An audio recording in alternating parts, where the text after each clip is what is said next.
You know this one person in the office, they aren't the loudest and they probably aren't even the hardest worker. And yet, when they speak, the CEO stops typing. When they ask for a favor, it's done in minutes. While everyone else is grinding for a 3% raise, this person seems to secure every promotion with ease. Most people think career success is 90% about hard skills, your technical ability, your degrees, and how well you do your specific job. They think if they just work hard, they'll reach the top.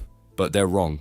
Research shows that while hard skills get you in the door, soft skills, your ability to communicate, lead, and navigate social dynamics, account for 85% of your long-term success. If you're a master of your craft but stay silent in meetings, your expertise stays locked inside your head. You aren't humble, you're invisible. Without the social skill to project your value, you're just a highly skilled worker who is easily replaced or overlooked. You might be respected for the work you produce, but you aren't being admired for the person you are.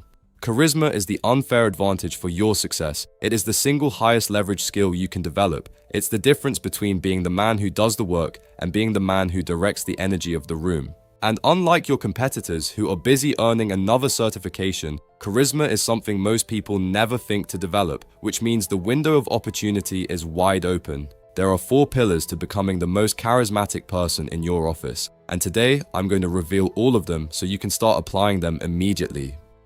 Pillar 1. The strategic smile. A common misconception is that professional authority means being cold or unexpressive. That's a mistake. True charisma is the balance of power and empathy. If you only have technical skills but zero warmth, you're socially disconnected. To be the most charismatic person in the room, you need to prove you are comfortable enough to be human. Imagine you're walking into a one-on-one or a high-stakes meeting. You're probably holding a nervous, permanent smile the moment you enter the room. But this just signals submission. It tells everyone subconscious that you are seeking approval and that you're anxious about how you'll be received. Instead, try what I call the strategic smile. Enter the room with a neutral expression, stay calm and composed for the first 2 seconds, then lock eye contact, acknowledge the room, and let a slow, genuine smile spread. This shifts the power dynamic instantly.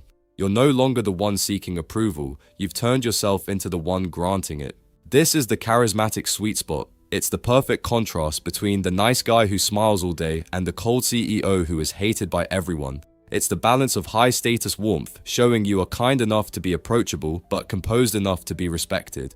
But if you want to unlock your charisma to the fullest, you have to go deeper than just your facial expressions. You need to control the energy of the room. Pillar 2. The social thermostat. This is the reason why you're still being overlooked in your office, even if you're the smartest person in the room. Most people in an office are what I call social thermometers. If the boss is stressed, they get stressed. If the room is chaotic, they become chaotic. They are constantly reflecting the temperature around them, which signals they have zero control over their emotions. The most charismatic person in the room is the thermostat. They don't reflect the temperature, they set it. While everyone else is leaking nervous energy, the thermostat stays grounded. In a high-pressure meeting, an insecure person will subconsciously speed up. They talk faster, fidget, and match the energy to fit in. But all this does is prove that the environment is controlling you. Instead, I want you to use the 10% rule. 1. Lower your volume. Speak just 10% quieter than the loudest person. It forces them to quiet down to hear you. 2. Slow your tempo. Speak 10% slower than the rest of the room by using intentional pauses.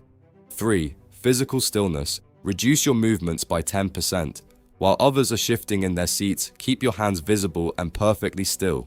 By refusing to match their chaotic energy, you prove that your internal state is more powerful than their external chaos. You become the anchor. When you stay calm, the room eventually calibrates to you. Next time your boss is complaining, don't nod quickly. Look them in the eye, wait 2 seconds after they finish, and respond in a calm, quiet voice. Watch how quickly they calm down and start to match your frequency. But you can have all the internal peace in the world. If you don't have boundaries, you aren't charismatic, you're just an easy target. And that brings us to the next point. Pillar 3. Selective availability. Something I had to learn the hard way is that in a professional environment, being always available doesn't make you helpful. It turns you into a tool. We all know that colleague who drops by for a quick question or wants to gossip about their weekend while you're busy with an important task. Most people think that allowing these interruptions builds social credit. It doesn't. Research shows that every time your flow state is broken by a minor chat, it takes your brain nearly 20 minutes to get back to peak focus. Multiply that across a typical workday and you're looking at hours of lost productivity.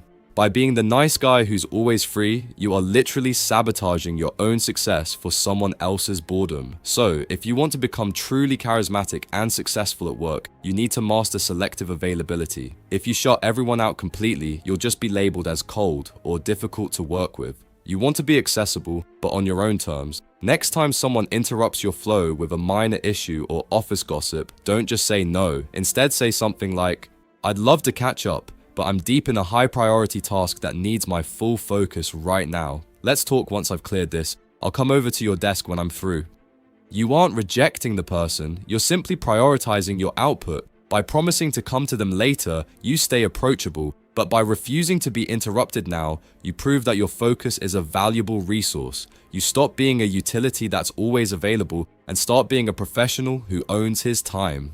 Now, here's the hard truth that nobody tells you. You can be the most skilled and hardest working person in your office, but if the right people don't see your value, your efforts will never pay off. That's why you need to master Charisma Pillar 4, Charismatic Bragging. If you want to become the person who jumps from promotion to promotion with ease, you have to stop hoping that people will notice your work and start framing the results. There's a common misconception that you should never brag, that your work should speak for itself. But at the same time, you notice that without bragging, nobody actually sees your results. Bragging can actually be a great skill, but only if you do it the right way. The trick is to brag without actually bragging.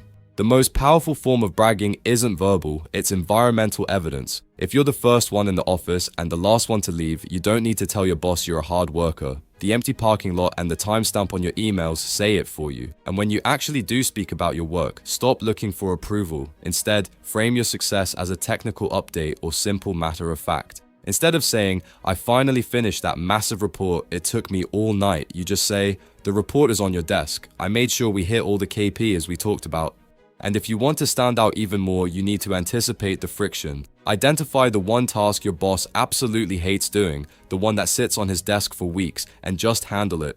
When you deliver your main report, mention the extra step as a footnote. Don't say, "I did extra work for you." Instead say, "The report is on your desk. I also drafted the follow-up emails for the clients so you don't have to deal with them. It's all ready to go."